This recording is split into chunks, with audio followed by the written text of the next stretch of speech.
One of the biggest things that I used to do that would hold me back from changing my reality was not understanding the impact of language and how language ties into frequencies. So first and foremost, how does frequencies tie in with like language, right? So basically, our language is translating vibrations. So vibrations of thought get translated into language.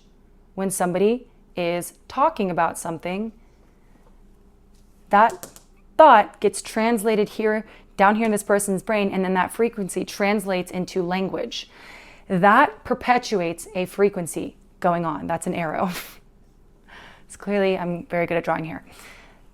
Thought translates here to the person, well, frequency, I should say, here translates into a thought. The thought goes into language. The language perpetuates a frequency that is inherently embodying that thought and that frequency. So what is a frequency, right? What even is a frequency? What is this? This is a frequency. A frequency is a thought plus an emotion. It's information, basically, that for us, when we're thinking in terms of frequencies, it's a thought plus an emotion. So there's energy about it. A thought has electric energy, and an emotion has magnetic energy. So a frequency is magnetic in its essence. It just pulls things in. So when we're talking about language, all it is just translating frequencies into words. But there's power in those words because there's typically emotion or beliefs attached to it. So tying this into my life 6 years ago, I wanted the life that was great income. I wanted the great friendships. I wanted the amazing, lifestyle that was fun. I wanted the new city. I wanted to feel confident. I wanted all of these things that I didn't yet have. I didn't understand that I had a habit of talking about the opposite of what I currently had. Now, I'm going to give a couple examples of why. Let me explain why this matters first and foremost. So there is an emotional scale when thinking in terms of frequencies, right? So up here is joy, and up here and down here is shame. So one of the highest emotions is joy, one of the lowest ones is shame. And then there's all the emotions in there. There's tons of emotions, right? So we're not going to bother explaining every single one. But whatever I am talking about typically has an emotion attached to it or some kind of charge attached to it. There are thoughts. There are emotions attached to those thoughts. The language comes out translating that in some way, shape, or form. And then that perpetuates the frequency. So I, back in the day, really wanted to have really great friendships. I remember feeling very frustrated and confused because I felt like there was drama in my life and I didn't particularly understand why there was drama in my life. It just was infuriating. Like I was just like, it was almost like girl drama, which I'm not a girl drama kind of gal. Like that just has never been my thing. So I couldn't really get it. I was like, why is this happening? Well, because I was frustrated by it, I would call my other friends and talk to them about it. I'd be like, this is happening. This and this is happening. I'm so frustrated by this person. And I was just communicating my frustration and saying how annoying it was to other people that had no part in that drama whatsoever. They were just hearing me. So let's just put it like this. Before the phone call, let's say I might have been feeling a little bit higher up here on this kind of emotional scale, right? Because I started talking about something that I did not want and I didn't care for, that thing has an energy attached to it, right? Which in this scenario was something I didn't like. So it brought me lower down on the emotional scale.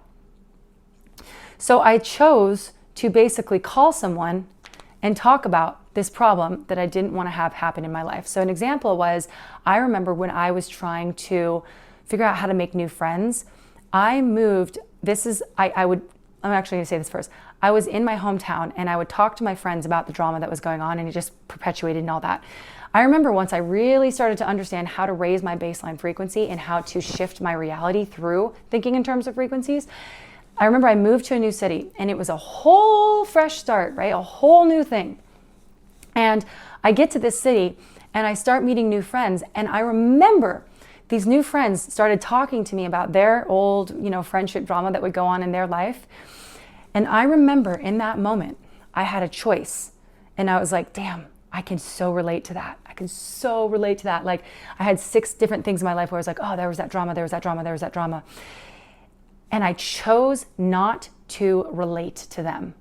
I chose to let it die. And instead of talking about the things that I didn't want, so the problems, the issues with friendships, whatever, instead of contradicting what I said I want, which is great friendships, I didn't talk about it at all. I didn't bring the past of what had happened in my hometown into the present in my new town, because I had an opportunity to create a new reality for myself. That decision to not keep perpetuating the thing that I didn't want changed my entire life in every single way possible. And this is in part why.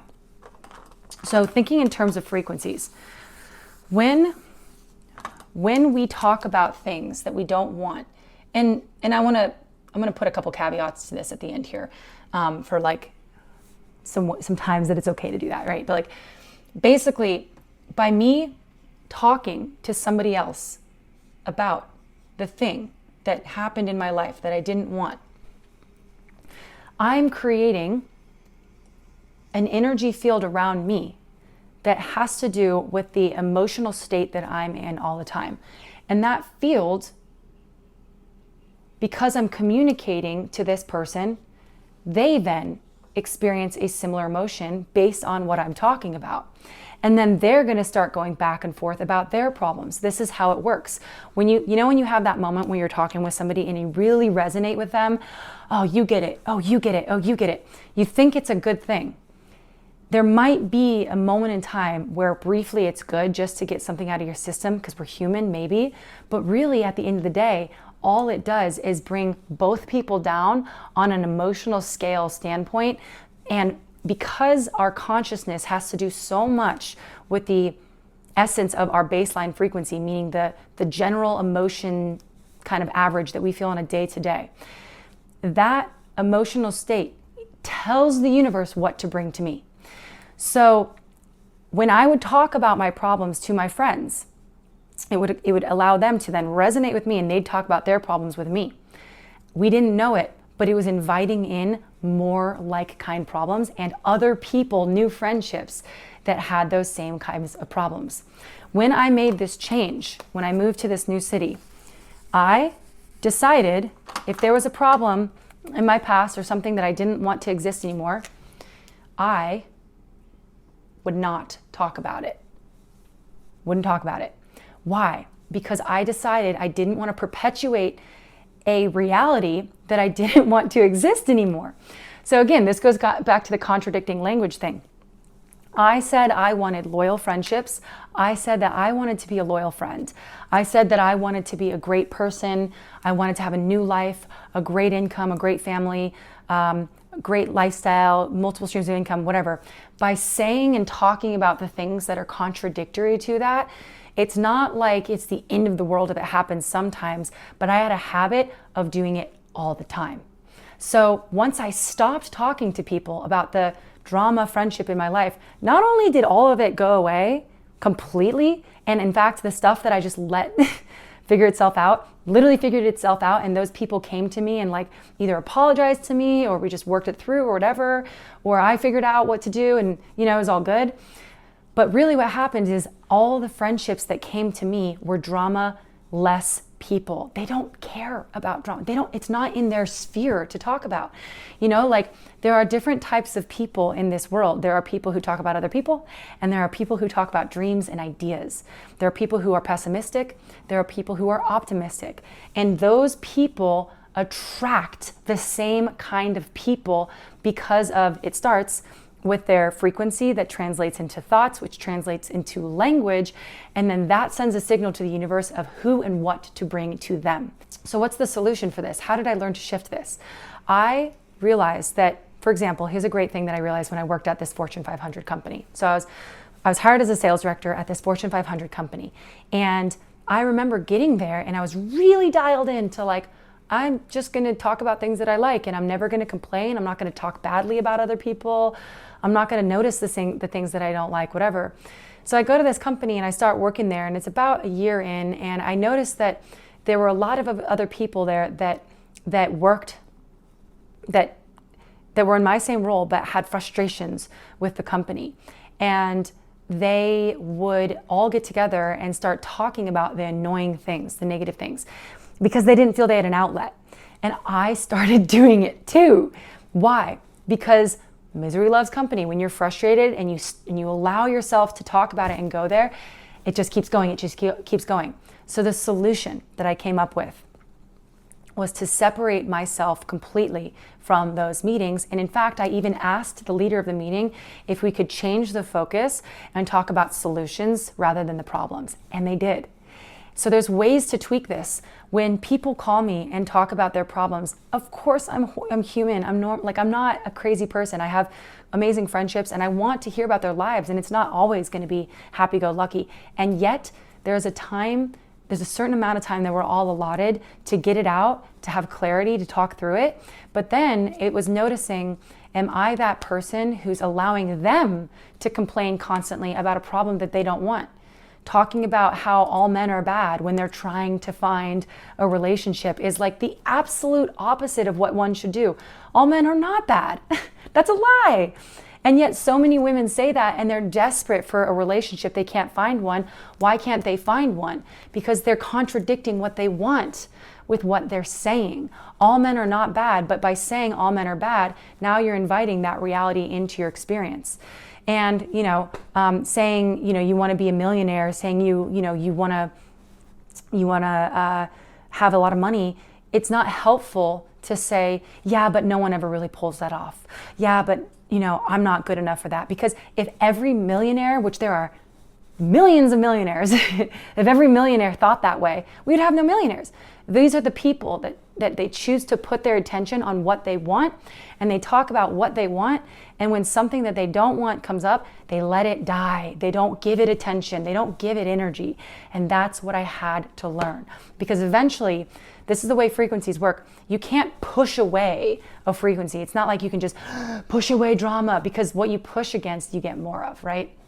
Rather, I learned to take my attention and turn it away from what I didn't want and allow what I did want to magnify, right? So this might be here a bad thing that's going on, a bad feeling. And we might think like, oh, I don't want to talk about this. I'm not going to talk about it, whatever. But it's more so just becoming aware. This is a frequency, by the way, this line. It's more so becoming aware of, oh, I could just choose to not bring it up. So rather than like being scared of it, I'm just going to talk about everything that's going right. And this is another frequency. I'm going to talk about this one. In fact, I'm going to magnify this one here. All the things that are going right in my day, I'm going to talk about that. I'm going to talk about all the things I love about the friends that I currently have a good relationship with. I'm going to talk about all the things at work that I do love, the freedom, the work-life balance, the amazing things. And what happens is when we do that, eventually this goes away, because we're not contradicting what we want with it. It just dies, and what we want magnifies. I hope this makes sense. Language is so powerful. It is so powerful. I'm literally using language right now to create an entire YouTube channel and a podcast. It's ridiculous, right? There's power to it. We have power to it. It's just learning how to let things die that we don't want to live on, and let things blossom that we want to perpetuate. I have learned to raise my baseline frequency through a tool that I created by accident like 6 years ago called the Magic Book. So all of this is supposed to work together with raising our baseline frequency. The less you contradict yourself, the more you can, as I just mentioned, allow what you want to rise. And that's how you rise your baseline frequency, putting your attention on things you love, what you want, and everything expands. The way I've learned to do this is through a tool that I call the Magic Book. This tool, I coach on carnivore, I stop drinking, I focus on lifestyle stuff a lot. This tool is the most valuable tool I have ever used in my life. I use it every single day. And once you learn it, you've got it forever and it's free. It is how I learned to change my baseline frequency, attract careers, friendships, job opportunities. Things I wrote about actually have come true numerous times. When I say energy is the most valuable thing in my entire life, this is how I've learned to curate it. It's through the magic book. So if you're curious to learn a little bit more about that, I'm going to do a live stream, and just drop in the comment section magic book if you want to be a part of that. If you don't care, fine. I'm still curious to hear about your thoughts with contradicting language. We can't get too weird about it and like, no, don't use any language. Like, it's fine if sometimes we slip up. We're humans. It doesn't need to be that big of a deal, but it's the pattern, the language pattern. Speak of what I want. What I want is what I'm going to bring to light. I'm going to allow that to come to the surface and just let the rest go. And that's how my life changed. I hope this helps. I'll see you on the next one.